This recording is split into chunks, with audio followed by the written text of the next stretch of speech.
আমাদের সরকারের মাত্র 6 মাস বয়স হয়েছে।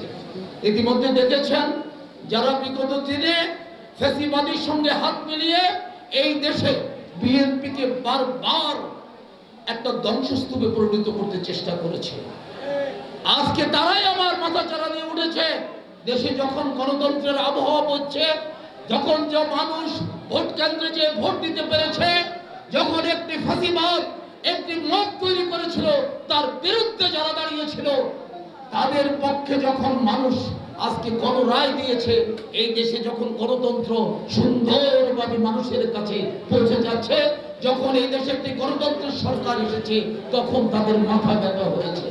বন্ধুরা আমার, তাদের সম্পর্কে বলতে গেলে আপনারা জানেন এই একটি গোষ্ঠী বারবার বিএনপিকে পদাঘাত করেছে।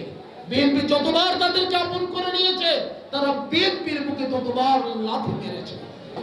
স্বেচ্ছাসেবক দল, এই দল প্রতিষ্ঠার পর থেকে প্রতিটি আন্দোলন সংগ্রামে রাজনৈতিক সংগঠনে স্বেচ্ছাসেবক দলের ভূমিকা ছিল প্রশংসনীয়।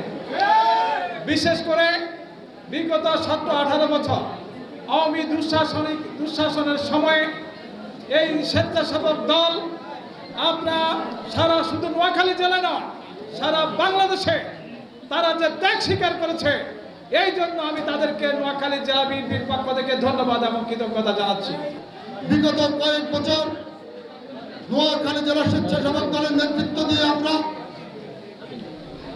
স্বৈরাচার বিরোধী আন্দোলনে রাজপথে থেকে আন্দোলনকে নেতৃত্ব দিয়েছি। চলমান আন্দোলনে এক মুহূর্তের জন্য বাংলাদেশ জাতীয়তাবাদী স্বেচ্ছাসেবক দল রাস্তা থেকে পিছু হটেনি।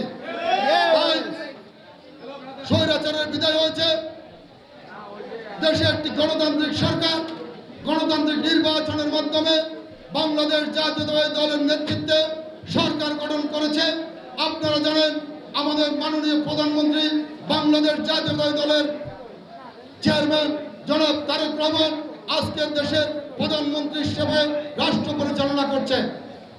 আপনারা জানেন যারা বিগত দিনে আওয়ামী লীগের সাথে থেকে আওয়ামী লীগের ভিতরে গুপ্ত অবস্থা থেকে আওয়ামী লীগের রাজনীতি করেছে, তারা রাজপথে ছিল না, দেশের কোনো স্বৈরাচার বিরোধী আন্দোলন সংগ্রামে ছিল না, এবং বিগত জুলাই আন্দোলনও তাদের কোনো সম্পৃক্ততা ছিল না।